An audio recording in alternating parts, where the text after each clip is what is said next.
ವೀಕ್ಷಕರೆಲ್ಲರಿಗೂ ನಮಸ್ಕಾರ.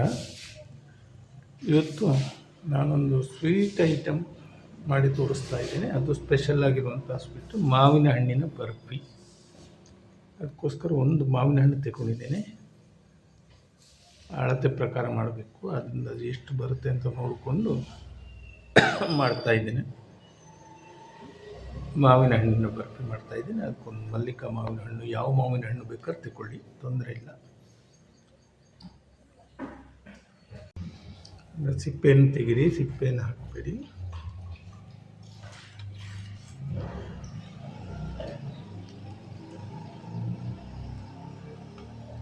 ಹೀಗೆ ಒಳಗಿರುವಂತಹ ಇದು ಬೇಕಾಗಿರೋದು ಎಷ್ಟು ಸಿಗುತ್ತೆ ಅಂತ ನೋಡಿಕೊಂಡು ಅದರ ಪ್ರಕಾರ ಹಾಕಿ ಸಕ್ಕರೆ ಹಾಕಿ ಮಾಡಬೇಕು.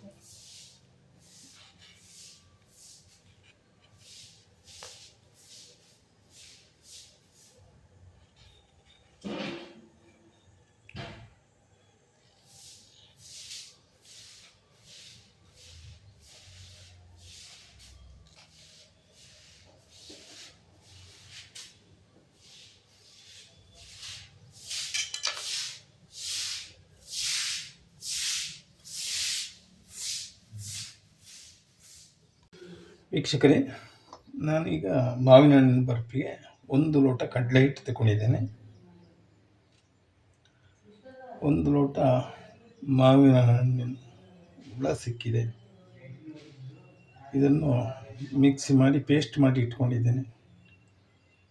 ಫಸ್ಟಿಗೆ ಕಡಲೆ ಹಿಟ್ಟನ್ನು ಸ್ವಲ್ಪ ಹುರ್ಕೊಳ್ತೇನೆ. ಅದರ ಹಸಿ ವಾಸನೆ ಹೋಗಬೇಕು.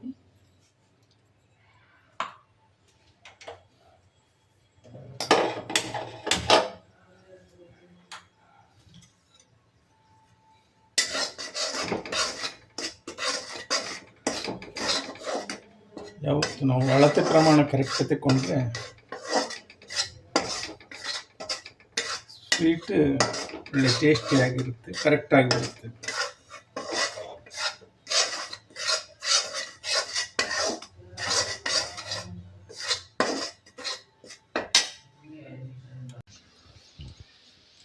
ಕಡಲೆ ಹಿಟ್ಟು ಹುರ್ಕೊಂಡದ್ದಾಯಿತು. ಅದಕ್ಕೆ 1 ಲೋಟ ಕಡಲೆ ಹಿಟ್ಟಿಗೆ 1.5 ಲೋಟ ತುಪ್ಪ ಹಾಕಿದ್ದೆ. ಗಂಟೆ ಹಾಕಿದಂಗೆ ಕಲಿಸ್ತಾ ಇದ್ದೇನೆ. ಅದಕ್ಕೆ ಈ ಮಿಕ್ಸಿ ಮಾಡಿದ ಮಾವಿನ ಹಣ್ಣನ್ನು ಅದಕ್ಕೆ ಹಾಕಿ ಒಟ್ಟಿಗೆ ಕಲಸಿ ಹಾಕ್ತೇನೆ. ಇಲ್ಲಿ ಈ ಕಡೆ ಸಕ್ಕರೆ ಪಾಕ ಇಟ್ಕೊಂಡಿದ್ದೇನೆ.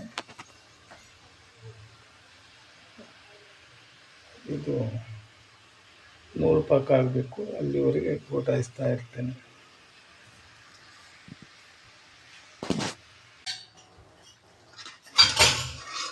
ಈ ಸಕ್ಕರೆ ಪಾಕ ಆಗ್ತಾ ಇದೆ.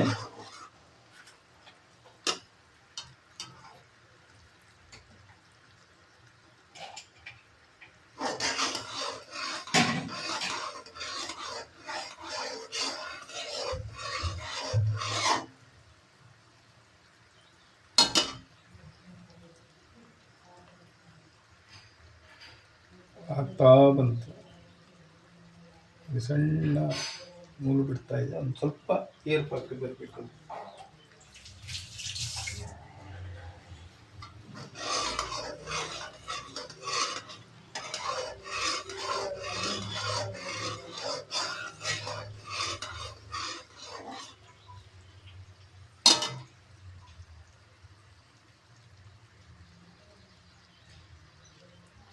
ನೋಡಿ, ಪಾಕ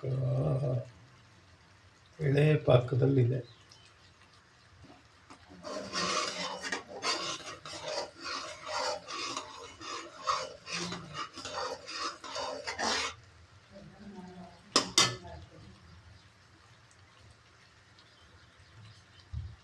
ಸಾಕು ನೋಡಿ, ದಾರ ಬರ್ತಾ ಇದೆ. ಪೂರಿ ಸಣ್ಣ ಮಾಡ್ತಾ ಇದ್ದೇನೆ. ಕಲಸಿಟ್ಟಂಥ ತುಪ್ಪ, ಕಡಲೆ ಹಿಟ್ಟು, ಮಾವಿನ ಹಣ್ಣಿನ ಗುಳ ಇಷ್ಟನ್ನು ಹಾಕ್ತಾ ಇದ್ದೇನೆ. ಅದಕ್ಕೆ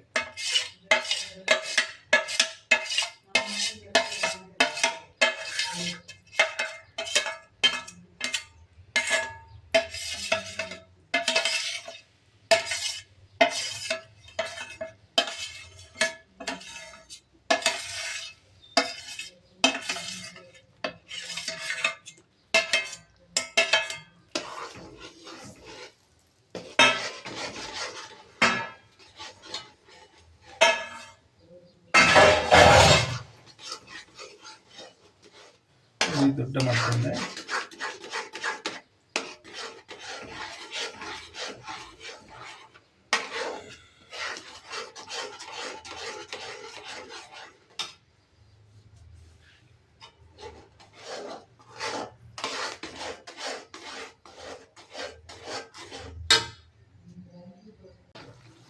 ವೀಕ್ಷಕರೇ, ಹಾಕೋ ಬಂತಿದ್ದು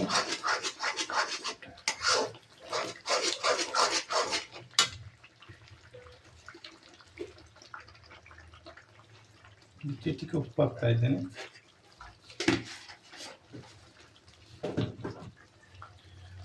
ಯಾವುದೇ ಸ್ವೀಟಿಗಾದರೂ ಚಿಟಿಕೆ ಉಪ್ಪು ಹಾಕಿದ್ರೆ ಟೇಸ್ಟೇ ಬೇರೆ.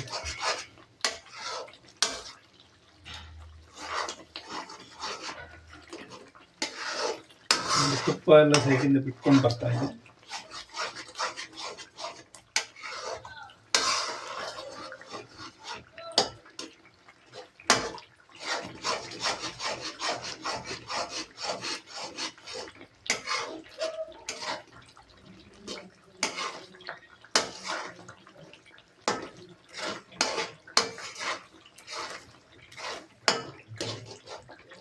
ವೀಕ್ಷಕರೇ, ಆಯಿತು, ಇದು ಕರೆಕ್ಟ್ ಪಾಕ ಬಂತು. ನಾನು ಮಾವಿನ ಹಣ್ಣಿನ ಬರ್ಫಿ ರೆಡಿಯಾಗಿದೆ. ನಿಮಗೆ ಇಷ್ಟವಾದರೆ ಲೈಕ್ ಮಾಡಿ, ಸಬ್ಸ್ಕ್ರೈಬ್ ಮಾಡಿ, ನನ್ನ RK ಚಾನಲನ್ನು ಪ್ರೋತ್ಸಾಹಿಸಿ. ವಂದನೆಗಳು. ಬಿಸಿ ಬಿಸಿಯಾದಂಥ ಮಾವಿನ ಹಣ್ಣಿನ ಬರ್ಫಿ ರೆಡಿಯಾಗಿದೆ. ಒಳ್ಳೆ ಟೇಸ್ಟಿಯಾಗಿರುತ್ತೆ, ಒಳ್ಳೆ ಕಲರ್ ಬಂದಿದೆ ನೋಡಿ. ನೀವು ಟ್ರೈ ಮಾಡಿ ನೋಡಿ. RK ಚಾನಲನ್ನು ಪ್ರೋತ್ಸಾಹಿಸಿ, ಸಬ್ಸ್ಕ್ರೈಬ್ ಮಾಡಿ. ವಂದನೆಗಳು.